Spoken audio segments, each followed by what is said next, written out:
मैं सच्ची कहानियाँ सुनाना पसंद करता हूँ, झूठ बोलने से बचता हूँ। मैं आपको 3-4 छोटी छोटी कहानियाँ सुना रहा हूँ। ये सारी कहानियाँ सच्ची हैं, 1-1% सच्ची हैं, पर मैं किसी का नाम नहीं लूँगा। जिनकी कहानी है उनका नाम नहीं लूँगा, उनकी प्राइवेसी का मामला है। पर हाँ, सच्ची कहानियाँ हैं। अच्छी बात है कि इन कहानियों के किरदार हम लोग नहीं बने, ईश्वर करे हम कभी ना बने, लेकिन कहानियाँ सच्ची हैं। जब मैं दिल्ली आया था 1990 में, मैं हरियाणा के एक शहर से, भिवानी से दिल्ली आया था पढ़ने के लिए। मेरे ड्रीम कॉलेज में हंसराज भी एक था, पर मेरा संयुक्त से मेरा एडमिशन जाकिर हुसैन में हुआ। मेरे अंक ठीक थे, यहाँ हो सकता था, पर मैं तो नई दिल्ली स्टेशन पे उतरा, बाहर निकला, पता लगा वहीं एक कॉलेज है, वहीं एडमिशन ले लिया मैंने। तो लोगों ने कहा कि यार कैंपस बड़ा अच्छा होता है। मैंने, अरे क्या फ़र्क पड़ता है, कॉलेज कॉलेज होता है, छड्डो, यही छड्डो में सिखाने आया हूँ आप लोगों को। ठीक है, स्टेशन से निकले वहीं कॉलेज है, मैंने घर जाना होगा तो आराम से कॉलेज से निकल जाएंगे, क्या रखा है कैंपस में। पर मेरा एक दोस्त जो मेरे साथ ही आया था उसी शहर से, उसने एडमिशन हंसराज कॉलेज में लिया। मैं और वो स्कूल के डिबेटर्स थे, डिबेटिंग में हम लोग स्कूल टाइम से काफ़ी एक्टिव थे। डीयू में आए तो यहाँ भी एक्टिव रहे। डीयू में मैंने करीब 5 साल डिबेटिंग की और मेरा ख्याल है कि लगभग 300-400 डिबेट्स मैंने जीती होंगी डीयू में, कुछ हारी भी होंगी, लेकिन मैंने खूब डिबेट, वो मेरा दरअसल दाना पानी था, रोजी रोटी मेरी वही थी कॉलेज के दिनों में। घर से पैसे मैं लेता नहीं था, मिलते भी नहीं थे, लेना क्या था, मतलब ऐसी स्थिति भी नहीं थी उस समय मेरे घर में कि मिल सके। तो डिबेटिंग मेरा रोजगार था, एम्प्लॉयमेंट था मेरा, उससे काम चल जाता था आराम से। उसका भी चल जाता था, वो हंसराज से था, मैं जाकिर हुसैन से था। हम खूब डिबेट्स में मिलते थे। अक्सर ट्रॉफी या तो हम जीतते थे या वो जीतता था, कोई भी जीते रूम पे ही आती थी, क्योंकि हम रूममेट्स थे, एक साथ ही रहते थे। वो मुझसे योग्यताओं के मामले में 21 था, बल्कि अगर वो 21 था तो मैं 15 ही रहा हूँगा या 12 रहा हूँगा, 22 या 21 तो नहीं रहा हूँगा, मुझसे बेहतर था योग्यताओं में, बड़ा अच्छा व्यक्ति था। ग्रेजुएशन के बाद मैंने एमए हिंदी साहित्य में एडमिशन लिया, जबकि बीए ऑनर्स हिस्ट्री में किया था मैंने। उसने तय किया कि वो कुछ और करेगा, प्रोफेशनल कोर्स करेगा, नौकरी करेगा, तो वो चला गया दिल्ली से। मैं दिल्ली में रहा। फिर मैं एमए के बाद तैयारी करने लगा यूपीएससी की, तब तक मैं यूजीसी जेआरएफ कर चुका था। पहला अटैम्प्ट दिया, प्रीलिम्स हो गया। मेंस मेरा 96 के मेंस की बात कर रहा हूँ, मेंस शुरू होने वाला था, 2 दिन रह गए थे। करीब 10 दिन पहले वो मेरे पास आया हुआ था दिल्ली में, मिलजुल के अच्छे से बात करके गया था। उन दिनों उसका एक प्रेम संबंध कहीं हमारी ही एक मित्र के साथ चल रहा था। हम सब दोस्त थे, तो उनमें से 2 लोगों का आपस में का अफेयर था। मुझे नहीं पता क्या हुआ, लेकिन मेरे मेन एग्ज़ाम से 2 दिन पहले रात को 12 बजे एक फ़ोन आया और ये बताया गया कि मेरे दोस्त ने फंदा लगा के अपनी जीवन लीला समाप्त कर ली है। वो दिल्ली से दूर था कहीं, और जिस व्यक्ति के बारे में मेरी राय ये थी कि उतना जीवट वाला व्यक्ति कोई हो नहीं सकता, जो ज़िंदगी से हार सकता ही नहीं, जिसके होने से कई लोग हमेशा जीता हुआ महसूस करते हैं, वो चुपचाप एक बंद कमरे में ज़िंदगी से हार गया। मैं आज तक नहीं समझ पाया कि ऐसा कैसे हुआ। बाद में टटोला, उसके पेरेंट्स से बात हुई, भाई से बात हुई, उन्होंने उसकी याद में एक सोशल वर्क शुरू किया ताकि किसी और बच्चे को ऐसा ना करना पड़े। तो जो हल्का हल्का अनुमान हुआ वो है कि शायद कुछ ऐसा था रिलेशनशिप में जो नहीं संभल पाया था, और रिश्ता टूट ना जाए इसका दबाव बहुत ज़्यादा था, और वो दबाव झेल नहीं पाया। इस उम्र में ऐसा फेज़ आता है, कई बार आता है। ये एक कहानी है, हंसराज कॉलेज से ही जुड़ी है, इसलिए मैंने सोचा कि वहीं से बात शुरू करूँ। नाम जैसा कि मैंने कहा मैं नहीं बताऊंगा, तो नाम बताने का मतलब भी नहीं। और वो जिसकी मैं कहानी सुना रहा हूँ, आप लोगों के जन्म से पहले की बात है। आप तो सब 21वीं सदी वाले बच्चे होंगे ना, जेन ज़ी होंगे आप सब लोग, तो ये तो बहुत पुरानी बात है। एक दूसरी कहानी सुनाता हूँ। मैं आपको 2-3 कहानियाँ सुनाऊंगा, फिर उन सबका सार निकाल लेंगे एक साथ हम लोग। दूसरी कहानी ये है कि जब मेरा सिलेक्शन हो गया 97 में, मतलब 96 अटैम्प्ट में पहली बार में मेरा सिलेक्शन हो गया था, मैं एक्सटेंशन लेके तैयारी कर रहा था और डीयू में मैं पढ़ा भी रहा था उस समय। तब मैं शायद डीएवी कॉलेज में था या अग्रसेन को, मैं 2 जगह पढ़ा है डीयू में, तो उनमें से किसी कॉलेज में पढ़ा रहा था उस समय में। तो उस समय एक लाइब्रेरी है कैंपस में ही, सेंट्रल रेफरेंस लाइब्रेरी, आप जानते होंगे, CRL बोलते हैं, जो विवेकानंद जी की स्टैचू है उसके सामने ही वो लाइब्रेरी है। उस लाइब्रेरी में नीचे सब बैठ के पढ़ते हैं और टॉप फ्लोर पे रिसर्च फ्लोर है जहाँ MPhil PhD वाले बच्चे पढ़ते हैं। मैं उस समय शायद PhD कर रहा था या MPhil खत्म हुई थी, वहीं बैठता था, पढ़ता था रोज़। कई दोस्त पढ़ते थे हम लोग वहाँ। हम सुबह 8 बजे लाइब्रेरी खुलते ही वहाँ घुसते थे, रात को 1 बजे निकलते थे लाइब्रेरी बंद होने के समय। तो वहाँ एक छत थी, छत पे छोटी सी कैंटीन थी जहाँ हम लोग जब जब बोर होते थे दिन में 3-4 बार जाके चाय पीते थे। चाय पी ली, बिस्किट खा लिया, थोड़ी गप्पे मार ली, वो सब वहाँ करते थे। तो वहाँ मेरे बहुत सारे दोस्त थे, उनमें से कई लोग अब बहुत सीनियर सिविल सर्वेंट्स हैं, कुछ लोग प्रोफेसर्स हैं DU में।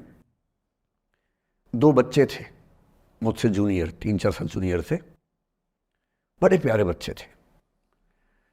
मुझे उस समय तक पढ़ाई लिखाई का शौक अच्छा खासा हो गया था, तो वो रोज़ मेरे साथ बैठते थे केवल बात करने के लिए। किसी मुद्दे पर बहस करनी है तो बहस होती थी, समझते थे। फिर मुझे पता लगा कि वो दोनों रिलेशनशिप में हैं, रिश्ते में हैं, दोनों ने शादी भी कर ली। उनकी योजना DU में पढ़ाने की थी या सिविल सर्विस की भी थी, शायद, पता नहीं। मेरा इंटरेक्शन बहुत ज़्यादा उसके बाद रहा नहीं उनसे, क्योंकि मैं सर्विस में चला गया था। इतने जिज्ञासु बच्चे थे दोनों, इतने जिज्ञासु कि उनसे मिलकर तबीयत खुश हो जाती थी कि हर चीज़ जानने का मन करता था उनका, हर विषय पढ़ने का मन करता था। एकदम जीवन से भरे हुए बच्चे, आंखों में चमक ऐसे।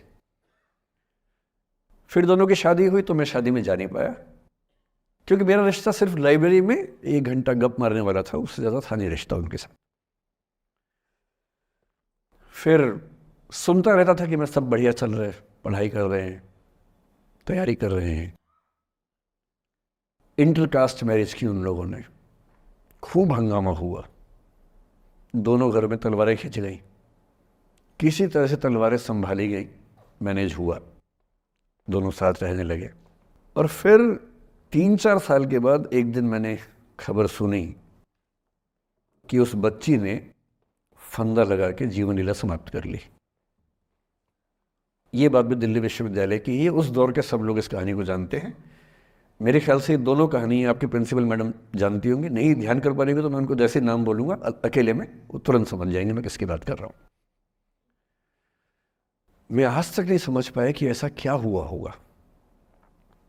तो बाद में अनुमान जो हुआ वो ये, इंटरकास्ट मैरिज, परिवार का दबाव, समाज का दबाव, आपस के दबाव, टॉक्सिक रिलेशनशिप, अंत में उस दबाव को न झेल पाना और जीवन समाप्त कर देना, ये हुआ।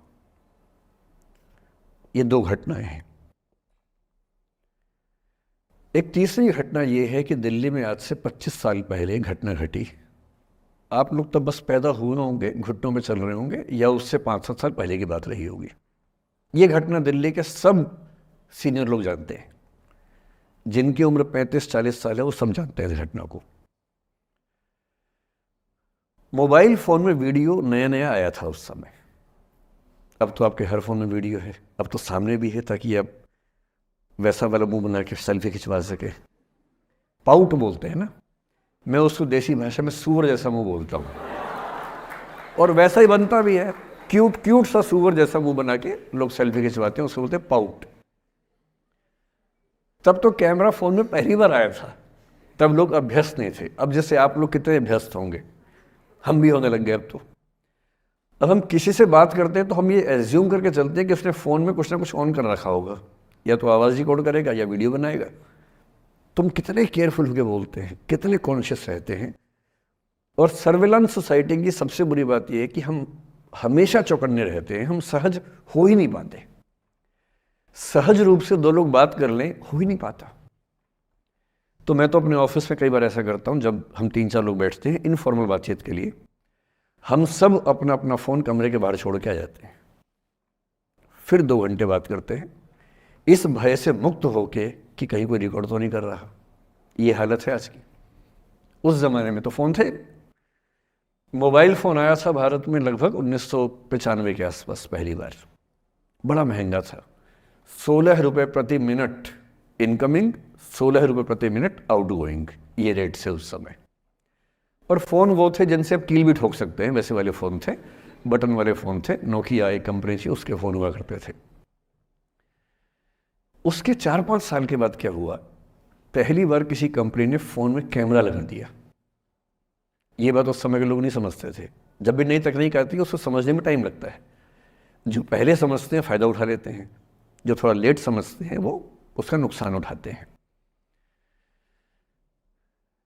उस समय दिल्ली के एक प्रसिद्ध स्कूल में 11वीं-12वीं क्लास के 2 बच्चों में आपस में कोई रिलेशनशिप रही होगी। वो दोनों किसी ऐसी सिचुएशन में थे जो सिचुएशन बहुत ही प्राइवेट किस्म की थी, बहुत निजी किस्म की थी, जिसको पब्लिक नहीं कर सकते। कुछ फिजिकल रिलेशनशिप जैसा मामला था। उस दुष्ट लड़के ने लड़कों के इतिहास को कलंकित कर, लड़कों का इतिहास वैसे भी कलंकित ज़्यादा है, उसे और कलंकित करते हुए उस पूरे सिचुएशन का वीडियो बना लिया। ऐसे मामलों में दुर्भाग्य है, मैं लड़का हूं इसलिए लड़के पवित्र थोड़ा ना हो जाएंगे। लड़का है, इतिहास कलंकित तो है, उसका वीडियो बना लिया और दुष्टता का चरम स्तर निभाते हुए वो वीडियो अपने एक दोस्त को शेयर कर दिया। ये कहे कि किसी और को दिखाना मत। जैसा कि होता है अफवाहों की दुनिया में, हर अफवाह एक व्यक्ति एक को ही बताता है, ये कह के किसी और को मत बताना, और अगला व्यक्ति भी अगले को यही कह के बोलता है किसी और को मत बताना। और इस तरह से पूरे शहर को खबर होती है और सबको लगता है कि सिर्फ मुझे पता है। वो वीडियो फैल गया। नए नए फ़ोन आए थे, पर वो फ़ोन कम लोगों के पास थे, कैमरे वाले फ़ोन। तो फ़ोन से कितना फैलता, ज़्यादा नहीं फैला। लेकिन उस समय दिल्ली की एक कुख्यात मार्केट हुआ करती थी, पालिका बाज़ार, अभी भी है, पर तब वो कुछ और कामों के लिए कुख्यात हुआ करती थी। अब तो कपड़े मिलते हैं, तब कपड़ों के साथ कई चीज़ें और मिलती थी वहाँ। जैसे गंदी फिल्मों की सीडी चाहिए हो तो वहाँ मिलती थी, ग्रे मार्केट में चोरी छिपे। इस वीडियो को सीडी में कन्वर्ट करके लोगों ने वहाँ से खरीदा, लाखों करोड़ों की संख्या में। नए नए टेलीविज़न चैनल प्राइवेट आए थे, और प्राइवेट टीवी चैनल को खबरों की भूख इतनी होती है कि वो खबर के लिए जान दे सकता है और जान ले भी सकता है किसी की। 24 घंटे इस खबर पे, इस चीज़ पर खबरें चल रही थी सारे चैनल्स में कि ये वो लड़का है जिसने ऐसा किया, ये वो लड़की है, ये वो स्कूल है, इस स्कूल की प्रिंसिपल से बात करेंगे, इससे बात करेंगे। वो जो बच्ची थी जिसकी इसमें कोई गलती नहीं थी, सिवाय इसके कि वो किसी एक लड़के से प्रेम करती थी, जो कि उस उम्र में बच्चे कर बैठते हैं। इसके लिए बहुत चिल्लपौनी मचानी चाहिए। बच्चों को आप हर बात पे अपराधी नहीं मान सकते। उस बच्चे की गलती सिर्फ इतनी थी कि उसने अपने दोस्त पे भरोसा किया, जो भरोसे के लायक था नहीं। वो नीच किस्म का व्यक्ति था जिसने उस संबंध की गरिमा को समझा नहीं। उस बच्ची के घर के बाहर 24 घंटे न्यूज़ चैनल से कैमरे खड़े रहे। घर से कोई भी निकले 50 कैमरे पीछे, आप बताइए आपकी बेटी कैसी है, आप बताइए आपकी बहन कैसी है। अंत में उस पिता ने अपनी बच्ची को इस देश से बाहर भेज दिया। उसके कुछ दिन बाद की जो खबर टीवी चैनल से नहीं दिखाई, उसके पिता ने आत्महत्या कर ली। ये तीसरा इंसिडेंस है। ये सारी खबरें सच्ची बता रहा हूं मैं, इनमें से एक भी झूठ नहीं है। झूठी कहानियों से मोटिवेशन दिया जा सकता है, मैं जानता हूं, पर जब सच्ची कहानियां हैं तो मैं झूठ क्यों बोलूं? सारी सच्ची कहानियां बता रहा हूं मैं आपको। एक चौथी कहानी जो आप में से कई लोगों की होगी। मेरा एक स्टूडेंट है, सिविल सर्वेंट है, सीनियर लेवल पे है, करीब 40 साल का है। उसने आज तक शादी नहीं की। क्या उसकी शादी करने की इच्छा नहीं थी? पूरी इच्छा थी। फिर क्यों शादी नहीं की? भाई कुछ लोग तो होते हैं कि शादी करनी ही नहीं, कोई मिशन है। योगी जी है, मोदी जी है, ठीक है, उनका तो मिशन है। ममता जी है, उनका मिशन है। पर जिसका जीवन में ऐसा कोई मिशन नहीं है और जिसको प्रेम करने का मन भी करता हो, वो तो शादी करता है आमतौर पे। उसने शादी क्यों नहीं की जानते हैं? जब वो 25-26 की उम्र में था, जब वो मेरा विद्यार्थी भी था, एक दिन मेरे पास आके बोला कि सर एक बात करना चाहता हूँ। मुझसे मेरे स्टूडेंट्स ऐसी बातें खूब करते हैं पर्सनली आके, अब तो मैं टाइम कम दे पाता हूँ, पहले तो ये सब होता रहता था क्लास के अलावा। एकदम रोता हुआ आया, आंखों में आंसू भरे हुए बहुत सारे। मैंने क्या हो गया भाई? तो फिर उसने किसी का नाम बताया कि सर वो ही मेरी स्टूडेंट थी कि सर उसके साथ रिलेशनशिप थी, उसने धोखा दिया है मुझे। अच्छा, धोखा देने वाली कहानियाँ मुझे बहुत अपील नहीं करती। मेरा मानना है कि दोनों पक्षों की गलतियाँ होती हैं। आप केवल अपने पर्सपेक्टिव से सोच सोच के धोखा करते रहते हैं, ऐसा थोड़ा ना होता है भाई। कुछ तो मजबूरियाँ रही होंगी, कोई यूं ही बेवफा नहीं होता, कुछ तो वजह होगी ना। आप थोड़ा उसकी वजह, उसका भी तो, उसकी कहानी भी तो सुनिए। और मैं जब जब दोनों कहानियाँ सुनता हूँ मुझे लगता है कि मामला ग्रे है। आप किसी एक पे उंगली उठा ही नहीं सकते कि इसने ऐसा किया। दोनों की गलतियाँ होती हैं, ऐसा थोड़ा ना कि एक की होती है। बहरहाल इन भाई साहब को ऐसा लगा कि धोखा हो गया उनके साथ। तो मैंने कहा चलो कोई बात नहीं यार, हो गया तो हो गया, तू नहीं कोई और सही, ऐसा क्या है। इतनी बड़ी दुनिया है, 8 अरब की आबादी अब है, उस समय भी 6-7 अरब तो थी। मैंने कहा 3.5 अरब 350 करोड़ में कोई तो होगी तुम्हारे लिए, ऐसा क्या है, कोई और देखेंगे। पर वो थोड़ा ज़्यादा सेंटिमेंटल था उस समय। धीरे धीरे पता नहीं उसके मन में क्या बैठ गया, उसके मन में ये बैठा कि दुनिया की सारी लड़कियां धोखेबाज होती हैं। ऐसे मूर्खों की कमी नहीं है दुनिया में, ऐसे बहुत मूर्ख हैं। दर्शन की दुनिया में इसे अवैध सामान्यीकरण कहते हैं, इलिसिट जनरलाइजेशन। इसका मतलब बहुत छोटे सैंपल के बेस पे ये समझ लेना कि ये थियरी पूरे ब्रह्मांड पर लागू होती है। एक लड़की ने धोखा दिया, मान लीजिए धोखा दिया, धोखा इसने दिया कि उसने दिया कि किसी ने दिया, जो भी कहानी हो, एक सैंपल से ये मान लेना कि सब ऐसे होते हैं। और उसके बाद से उसने कम से कम 10 बार कोशिश की, 10 लोगों से मिला, बातचीत की शादी के लिए। डेटिंग तो क्या करेगा 40 की उम्र में, लेकिन हाँ बातचीत करके देखा कि शायद रुचियाँ मिल जाएं, स्वभाव मिल जाए तो शादी के बारे में सोचें।